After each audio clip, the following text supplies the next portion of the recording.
espacial? Por causa de eu Como que tá a trabalhar, situação né? aí? No centro de Porque controle. você trabalha no centro de controle, você tá aí sendo ameaçada por ele o tempo todo, né? Estamos, né? O tempo Como que inteiro. tá a situação aí? Tá bem feia. É? Do lixo espacial, né? Então, eu acho que quando eu entrei no...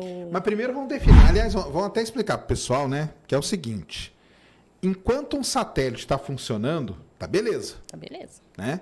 Aí não importa eu ter 50 mil, se eles estão funcionando, o problema é quando ele para de O funcionar. problema é quando ele para de funcionar. Aí é que é a grande questão que a gente tem hoje, que é o que fazer quando ele para, né? Exato. É aí que entra essa parte de tratamento do lixo espacial. Porque, assim, quando a gente manda um satélite, né, ele tem um tempo de vida útil que a gente consegue garantir com o uso de baterias, o painel solar. Aí você fala, mas tem sol o tempo inteiro. Ok, mas não o tempo inteiro você consegue recarregar a bateria, que nem, por exemplo, o SCD-1, né? A gente tem ele funcionando hoje, mas ele não tem a bateria funcionando. Então, ele só funciona quando iluminado. Mas a gente vai ter a degradação do próprio painel com o tempo, ou às vezes até a mesma perda da função do satélite, porque algum outro componente para de funcionar, ou porque ele pode ter sido atingido por algum lixo, por um outro, né? por algum Isso lixo mesmo. espacial. E aí, nisso faz com que esse satélite passe a estar ali como um lixo espacial, oferecendo risco de órbita para outros. Mas aí uma questão, quando vai lançar um satélite, a empresa ela tem que ter um plano já de como tirar o satélite de órbita? Essa foi a maior surpresa que eu tive quando eu participei da Escola do Espaço. Porque quando a gente começou com esse projeto, a ideia que todos nós viemos é vamos desenvolver um framework para resolver essa situação de forma mundial. E aí a gente parou para estudar quais são as leis hoje e os tratados de exploração espacial. E aí não tem. E aí quando a gente abriu, aí não tem um consenso. Não tem uma diretriz que seja mundial. Tem tratados, vamos dizer assim, vamos por partes. Tem tá? vários, né? Tem vários. Esse que é o negócio. Mas tem um tratado, sim. Então, o Brasil é signatário, né, de todos os tratados que foram feitos com relação, principalmente com relação a isso. É que quando você colocar um satélite no espaço, você passa a ser responsável por esse satélite e por qualquer dano que ele causar. Só que aí você começa a ter outros pequenos detalhes. Por exemplo, o Brasil tem satélite lançou lá na Índia. Tá. Então, quem é responsável pelo satélite? A Índia que lançou ou o Brasil? Mas a Índia vai colocar em órbita. Se ela não colocar na posição certa, é responsabilidade da Índia ou é responsabilidade do Brasil? Aí, não, é do país que desenvolveu a tecnologia que vai ser o explorador. Ok. Aí você pega a Visiona. Visiona fez um satélite, mas ela não é uma empresa pública, ela é uma empresa privada. E ela lançou no SpaceX. Aí a responsabilidade americana que lançou, não, é da Visiona. Mas a Visiona tem condições de fazer isso diante das Nações Unidas quanto à exploração espacial, qual a legislação? Sendo uma empresa privada, né? E não sendo um país, né? Não sendo governamental. E ela está submissa, inclusive, para apresentar o lançamento desse satélite diante do Conselho, né? Ela precisa do país, ela precisa de uma legislação dentro do país que rege as leis espaciais. Aí você vai, tá, beleza, Brasil tem? Não, né? O Brasil tem algumas normas, sim, tem, né? ele tem, tá? Até são recentes algumas delas e ele também está aprimorando. Mas a gente não tem ainda, por exemplo, quem faz o controle de debris no Brasil? Por exemplo, quem controla, por exemplo, se a Visiona ela não rastreia o satélite, ela paga para uma outra empresa rastrear. Essa empresa tem a responsabilidade de fazer o controle de debris? É um contrato? Ela tem que cumprir? Se ela não cumprir, quem vai ser prejudicado? Quem vai pagar a conta? É a Visiona ou é o Brasil? Diante das regras que se tem hoje, é o Brasil. Isso, vamos explicar para o pessoal, né? Porque negócio de satélite é muito complicado, pessoal. Então é o seguinte, existem poucas empresas no mundo que fazem, como que a gente pode falar, o chassi do satélite, né? Que é a carcaça dele ali. Então não é todo lugar que faz isso, né? Não são muitas empresas também, né? Que Sim. a Visiona é uma delas, Thales Alenia, né? Que é uma famosa também que faz. Não são muitos que fazem aquele chassi dele. Isso é uma coisa. Aí o chassi está lá pronto. Fez o chassi lá numa empresa dessas. Esse chassi vem para o INPE, por exemplo. Lá no INPE, eles colocam um negócio que a gente chama payload. Que é a carga útil. Que é a carga útil do satélite. Aí pode ser uma câmera, pode ser um espectrógrafo, pode ser, sei lá, qualquer coisa, um transmissor, o que for. Só aí já dá um problema. Já. Porque aí você tem um país que é o responsável por fazer o chassi do satélite, o outro que é responsável por fazer a carga útil do satélite. Exato.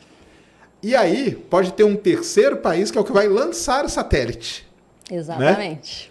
Né? Então, olha o balaio de gato que vira isso, né? Exatamente. Então, até, por exemplo, durante as discussões que nós tivemos dentro da Escola do Espaço e dentro desse contexto, existia um problema que todo mundo já sabe, né? Que são os Starlinks. Mas o Starlink ele não é lixo, né? Isso não. É bom dizer pro pessoal, né? Não, ou não? Ele não é lixo enquanto ele está funcionando, Isso. como todos, mas ao mesmo tempo ele tem esse problema de transferência de responsabilidade, porque apesar da SpaceX ser privada, né? Privada, a responsabilidade de qualquer coisa passa a ser dos Estados Unidos, se acontecer alguma coisa. Então, assim, hoje a gente tem seguradoras que estão, pessoas que estão pagando seguros, mas conforme vai aumentando o nível de satélites sendo colocados, os seguros estão ficando impagáveis, vamos dizer assim, na proporção dos satélites, porque o risco aumenta. Então, ele colocar um satélite lá, não basta simplesmente ele ser responsável só com aquele satélite, porque se ele perde o controle daquele satélite, como é que ele vai resgatar aquele satélite? Ele garante até certo ponto isso. A outra coisa é que não é só o satélite funcionando. Se vocês...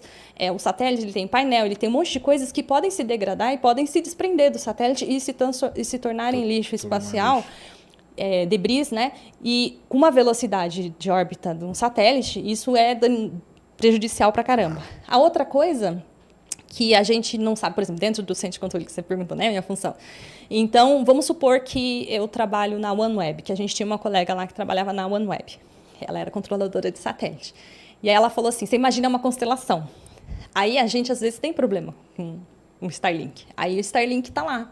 Aí você fala, quem comunica com quem?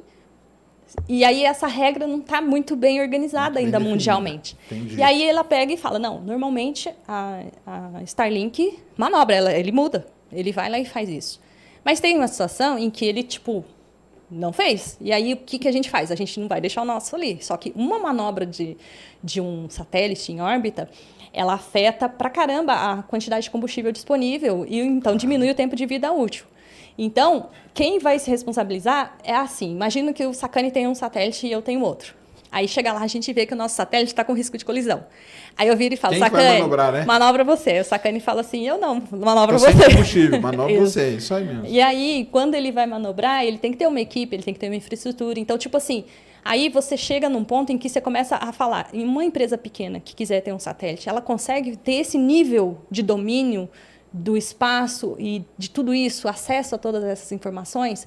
Então, é muito complexo ainda isso e não está bem organizado. E foi a proposta que a gente fez. Então, a gente elaborou um estudo do que a gente tem hoje, né, cada um com a sua habilidade, e aí a gente fez uma proposta de um framework que funcionaria mundialmente, porque daí a gente tem mais um probleminha que ninguém se lembra.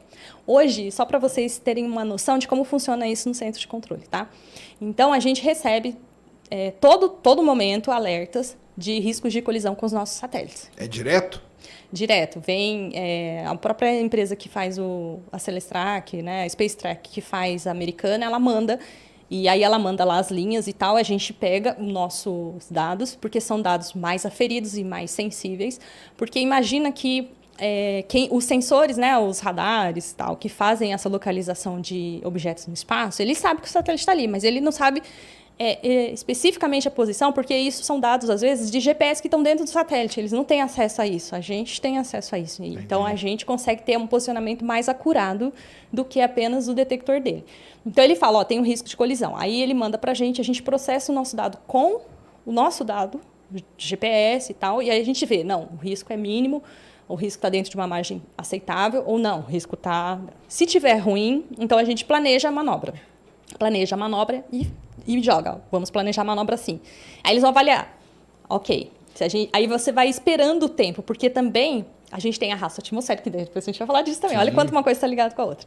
Aí a gente pega e fala assim, tá, chegou perto da data de risco, tá? Porque isso é todo dia, toda hora, então eu já estou sabendo mais ou menos o que vai acontecer amanhã, depois e tal.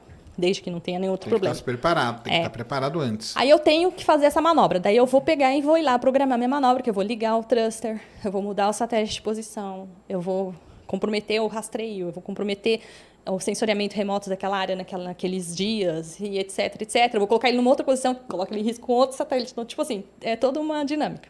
Claro. Então, você imagina a OneWeb fazendo isso com uma constelação. Entendeu?